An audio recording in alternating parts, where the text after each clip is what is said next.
안녕하세요. 구슬동자 윤도령입니다. 반갑습니다. 네. 오늘 또 윤도령이 또 멘토링 서비스를 또 하나의 또 사연이 또 도착했다고 들었습니다. 네, 맞습니다.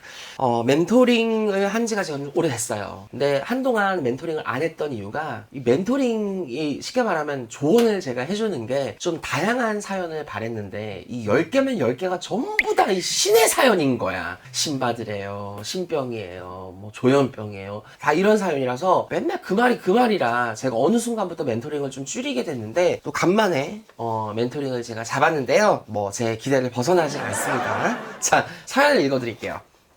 안녕하세요. 선생님, 유튜브 영상을 보면서 신내림을 받고 제자의 길을 가야 할 사람이 가야 한다고 말씀을 해주시지만 신을 피하고자 하는 사람, 신을 받고자 하는 사람, 이 외에는 어중간한 사람들이 있습니다.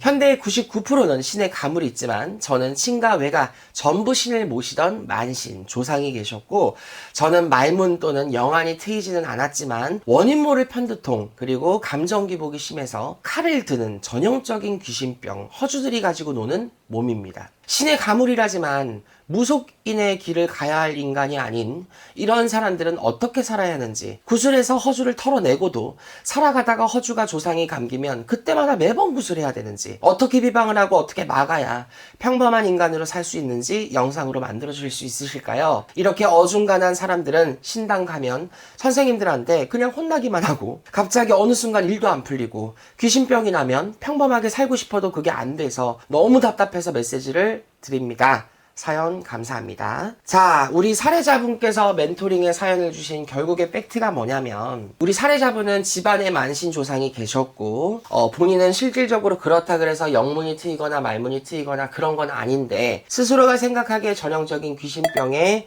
허주병을 갖고 있다. 신을 받을 만한 기운도 아니고 그렇다 그래서 평범한 기운도 아닌 애매모호한 이런 사주들은 과연 어떤 식으로 살아가야 됩니까? 라는 말인 것 같은데요. 자, 정리를 해드리면 자, 간단합니다. 신의 가물이 굉장히 수위가 높으면 신을 받으면 돼요. 애매모호하게 정말 신의 기운도 아닌 것이 무당의 기운도 아닌 거면 평범하게 살면 됩니다. 근데 높지도 않고 낮지도 않은 진짜 이거는 술에 물 탄 듯 물에 술 탄 듯 애매모호한 기운을 가지고 신의 가물에 치이면서 신의 바람과 풍파에 치이면서 울곡은 많고 굴곡은 많고 사는 건 너무 힘들고 풍파는 많아 뒤지겠고 몸은 아파 죽겠는데 신을 받을 것까지는 아니고 그렇다고 평범하게 살자고 하니 너무 팔자가 드세고 이런 사람들은 대체 어떻게 해야 되냐. 자, 우선은 무속적인 해결 방법은 이런 사람들은 우리가 구슬 보통 권해요. 근데 구슬 당장에 하지 못하시는 분들이 있잖아요. 그런 분들은 주구장창 토달지 말고 빌어라. 신의 바람과 신의 벌전은 기약이라는 게 없습니다. 언제부터 언제까지 달게 바다라가 없어. 그러면 이 사람이 지금 힘든 이유가 뭐예요? 신도 섞여 있고 조상도 섞여 있고 귀신도 섞여 있고 허주 노름에도 섞여 있고 이런 사람들은 딱히 어디 가봐야 신을 받으라고 해도 이런 사람들은 막상 말문 튼다고 열어보면 한마디도 못합니다. 왜? 가리가 전혀 안 잡혀 있잖아. 그러면 우리가 구슬하라고 할 때도 이유가 있겠죠.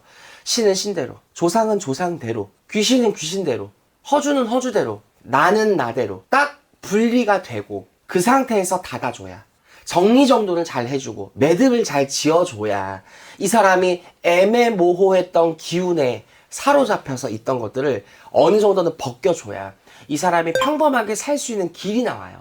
근데 전부 다 오만때만 몸수에는 다 묶여있고 꼬여있는데 야, 너 신 눈썹에도 신 없어. 평범하게 살아. 네가 무슨 신이니? 아니야! 그러고 간다고 해서 이 사람이 돌아가면 평범하게 살 수 있을까?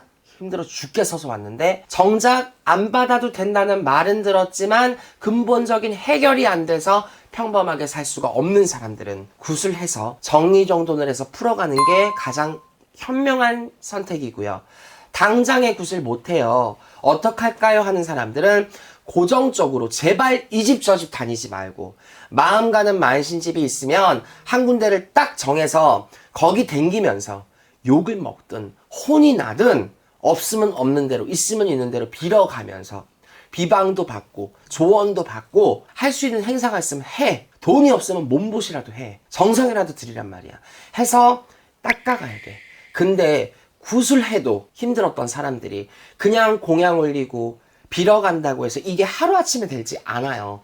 이게 요즘에 초를 키시는 분들이 가장 문제점이 뭐냐면 몇 달 켜보다가 반응이 없고 진전이 없으면 안 할게요. 못 할게요. 이래요. 그러면 더 뒤집어지는 거야.